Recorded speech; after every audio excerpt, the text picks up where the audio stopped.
नमस्कार साथियों आज हम Q118 और Q44 की ब्रांच से संबंधित जितने अपर इंटरलॉक लगे हैं उनसे संबंधित बहुत ही इम्पोर्टेंट इन्फॉर्मेशन जानेंगे और साथ में जानेंगे कि Q118 की ब्रांच पर Q44 का अपर इंटरलॉक लगाने की क्यों ज़रूरत पड़ी और आर्नो से चलने वाली पांचों ऑक्सिलरियों के अंडर इंटरलॉक इन्होंने एक ही ब्रांच पे क्यों नहीं लगाए, अलग अलग ब्रांच पर आवश्यकता इसकी क्यों पड़ी। और C105, C106, C107 के अपर इंटरलॉक और अंडर इंटरलॉक Q118 की ब्रांच पर लगाने की आवश्यकता क्यों पड़ी, चलते हैं इस वीडियो के माध्यम से इसका हम डिस्कस करते हैं। तो साथियों सबसे पहले मैं बताता हूं कि Q118 की ब्रांच पर जो Q44 का अपर इंटरलॉक क्यों लगाया गया है, इसके बारे में हम जानते हैं। जब हम HBA को 1 पर करते हैं तो ये सप्लाई जितने भी अपर इंटरलॉक के द्वारा Q118 को एनर्जाइज करने के लिए आवश्यकता पड़ती है तो उसमें Q44 का भी अपर इंटरलॉक लगाया गया। इसका कारण ये था कि Q118 जब ही एनर्जाइज हो जब Q44 डी एनर्जाइज हो, उसके बाद ही Q44 एनर्जाइज हो, यानी कि Q118 के एनर्जाइज होने के बाद ही Q44 एनर्जाइज होनी चाहिए। इसका कारण ये है साथियों, अगर ये अपर इंटरलॉक नहीं लगाया जाता Q44 का तो Q44 हो सकता था स्टकअप हो जाती या एनर्जाइज हालत में बनी रहती, तो Q118 एनर्जाइज होती या नहीं होती, लेकिन हमारा डीजे बंद हो जाता Q44 एनर्जाइज होने के कारण। इसको इसीलिए लगाया गया कि Q118 जब ही एनर्जाइज हो जब Q44 डी एनर्जाइज हो, इसीलिए Q44 का अपर इंटरलॉक से यहाँ सप्लाई दी गई।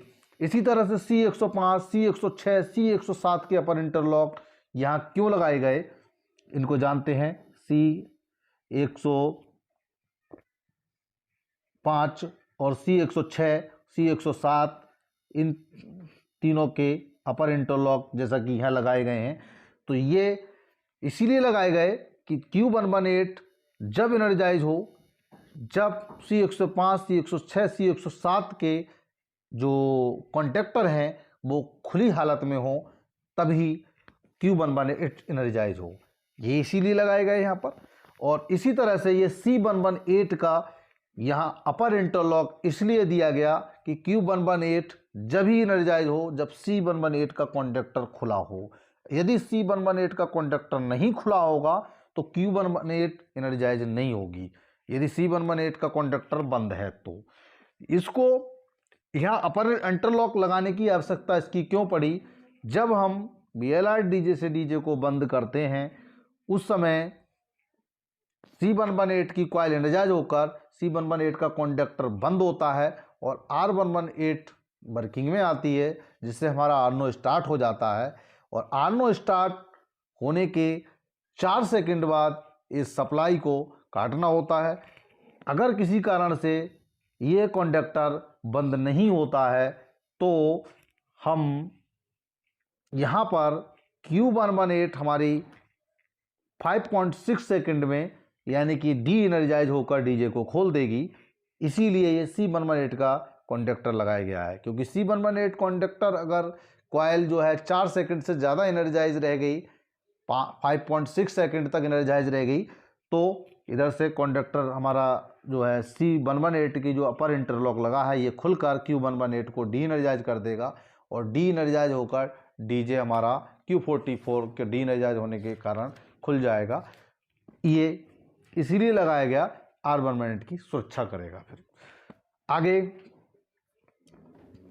इसी तरह से Q46 हम पिछले डीजे सर्किट में समझ चुके हैं, लेकिन यहाँ पर केवल इम्पोर्टेंट हमें इंफॉर्मेशन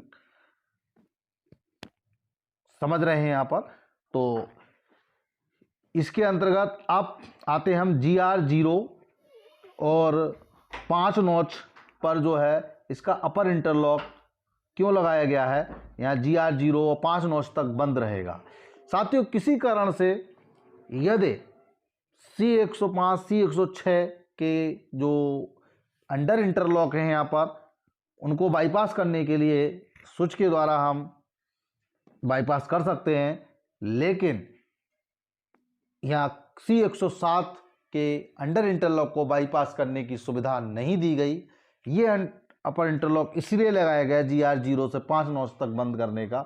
यदि C107 जो कंडक्टर है वो MVRH का है और MVRH के द्वारा जो है ट्रांसफार्मर के ऑयल को ठंडा किया जाता है और किसी कारण से ये काम ना करे तो हम जो है इसके कंडक्टर को बाईपास नहीं कर सकते और 5 नॉच तक हम ब्लॉक सेक्शन साफ कर सकते हैं कहीं पर MVRH के काम ना करने पर। इसीलिए इसको लगाया गया है कि MVRH के ख़राब होने पर 5 नॉच तक हम ब्लॉक सेक्शन को साफ कर सकते हैं, क्योंकि सप्लाई Q118 को ये GR0 से 5 नॉच तक सप्लाई इधर से मिलती रहेगी, इसी कारण इसको यहाँ लगाया गया।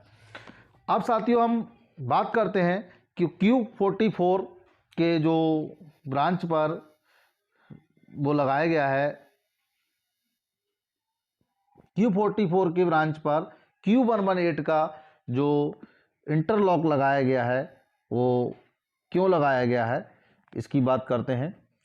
अगर ये Q118 का अंडर इंटरलॉक नहीं लगाया जाता तो ये Q118 एनर्जाइज होती या डी एनर्जाइज होती, लेकिन डीजे ट्रिप नहीं होता।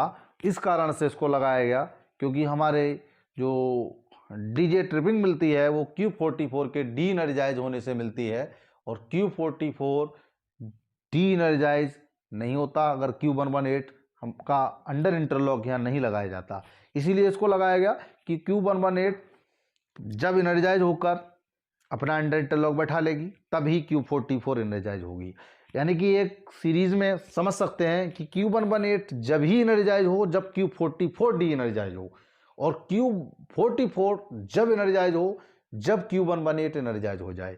इसीलिए एक दूसरे पर यानी Q118 पर Q44 का अपर इंटरलॉक और Q44 पर Q118 का अंडर इंटरलॉक, ये दोनों अपर इंटरलॉक और अंडर इंटरलॉक इसीलिए लगाए गए हैं कि इनकी शर्तें थी और इस तरह से हमारे डीजे की ट्रिपिंग हो, इसीलिए इनको लगाया गया। नेक्स्ट, अब आर्नो से जो आर्नो के साथ 5 ऑक्सिलियाँ चलती हैं हमारी, जिनको हम MBSL1, MBSL2 और MPH और MBSI1, MBSI2, ये 5 ऑक्सिलियाँ आर्नो के चलने के साथ ही चल जाती हैं। तो इनके अंडर इंटरलॉक एक साथ क्यों नहीं लगाए गए? इसका कारण यह है कि Q118 की ब्रांच पर अगर ये पाँचों की पाँचों लगा दिए जाते तो साथियों ट्रबल शूटिंग करने में हमें थोड़ी दिक्कत होती, पहचानने में कि किस में प्रॉब्लम है। इसीलिए इनको थोड़ा अलग अलग कर दिया। Q44 की ब्रांच पे MBSI1 और 2 के अंडर इंटरलॉक लगा दिए ताकि वहाँ से उसकी ट्रिपिंग पता चले। ये